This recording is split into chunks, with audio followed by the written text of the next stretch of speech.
नमस्ते दोस्तों। जब भी हम शेयर मार्केट की बात करते हैं तो हमारे दिमाग में सबसे पहले शेयर्स निफ्टी या सेंसेक्स आता है।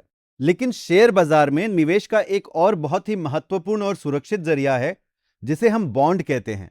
आज के इस वीडियो में हम बहुत ही आसान भाषा में समझेंगे कि आखिर ये बॉन्ड क्या होता है और ये कैसे काम करता है। मान लीजिए कि सरकार या किसी बड़ी कंपनी को एक नया प्रोजेक्ट शुरू करने के लिए बहुत सारे पैसों की जरूरत है। अब उनके पास पैसे जुटाने के मुख्य रूप से दो तरीके होते हैं। पहला तरीका यह है कि वे बैंक से लोन लें और दूसरा तरीका यह है कि वे आम जनता से यानी आपसे और हमसे लोन लें। जब कंपनियां या सरकार जनता से कर्ज लेती हैं तो उसके बदले में वे एक लिखित दस्तावेज या सर्टिफिकेट देती हैं। इसी कर्ज के सर्टिफिकेट को हम बॉन्ड कहते हैं। सीधे शब्दों में कहें तो बॉन्ड एक तरह का लोन एग्रीमेंट है जिसमें कंपनी आपसे पैसे उधार लेती है और एक निश्चित समय के बाद उसे वापस करने का लिखित वादा करती है। अब आप सोच रहे होंगे कि इसमें आपका क्या फायदा है। जब आप किसी कंपनी का बॉन्ड खरीदते हैं तो कंपनी आपको उस पैसे के बदले हर साल या हर 6 महीने में एक तय ब्याज देती है। इस ब्याज को बॉन्ड की भाषा में कूपन रेट कहा जाता है।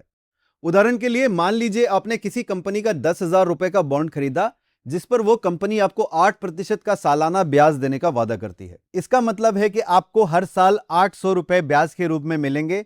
बॉन्ड में एक और सबसे जरूरी चीज होती है जिसे मैच्योरिटी पीरियड यानी परिपक्वता अवधि कहते हैं। यह वो तय समय होता है जिसके बाद कंपनी आपका पूरा मूल पैसा आपको वापस लौटा देती है। मान लीजिए इस बॉन्ड की समय सीमा 5 साल है तो 5 सालों तक आपको हर साल 800 रुपए का ब्याज मिलता रहेगा और जैसे ही 5 साल पूरे होंगे आपके मुख्य 10,000 रुपए भी आपको सुरक्षित वापस मिल जाएंगे। अब सवाल आता है कि शेयर्स और बॉन्ड में अंतर क्या है। जब आप किसी कंपनी का शेयर खरीदते हैं तो आप उस कंपनी के हिस्सेदार यानी एक तरह से मालिक बन जाते हैं। अगर कंपनी को फायदा होगा तो आपको बड़ा मुनाफा मिलेगा और अगर नुकसान हुआ तो आपका पैसा भी डूब सकता है। लेकिन बॉन्ड में ऐसा नहीं होता। बॉन्ड खरीदने पर आप कंपनी के हिस्सेदार नहीं बल्कि लेनदार बनते हैं।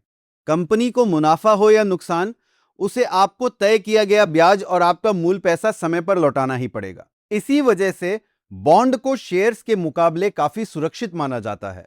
बॉन्ड मुख्य रूप से दो प्रकार के होते हैं। पहले होते हैं सरकारी बॉन्ड जिन्हें सरकार जारी करती है। ये सबसे ज्यादा सुरक्षित माने जाते हैं क्योंकि सरकार के डिफॉल्ट होने का खतरा न के बराबर होता है। दूसरे होते हैं कॉर्पोरेट बॉन्ड जिन्हें प्राइवेट कंपनियां जारी करती हैं। इनमें सरकारी बॉन्ड के मुकाबले थोड़ा सा रिस्क ज्यादा होता है, इसलिए ये ब्याज भी सरकारी बॉन्ड से थोड़ा ज्यादा देते हैं। अगर आप शेयर मार्केट के उतार चढ़ाव वाले जोखिम से बचना चाहते हैं और एक तय और सुरक्षित कमाई करना चाहते हैं तो बॉन्ड निवेश के लिए आपके लिए एक बेहतरीन विकल्प हो सकता है। उम्मीद है कि अब आप अच्छी तरह समझ गए होंगे कि बॉन्ड क्या होता है। अगर आपको यह जानकारी मददगार लगी हो तो इस वीडियो को लाइक करें, अपने दोस्तों के साथ शेयर करें और हमारे चैनल को सब्सक्राइब करना बिल्कुल ना भूलें। मिलते हैं अगले वीडियो में। धन्यवाद।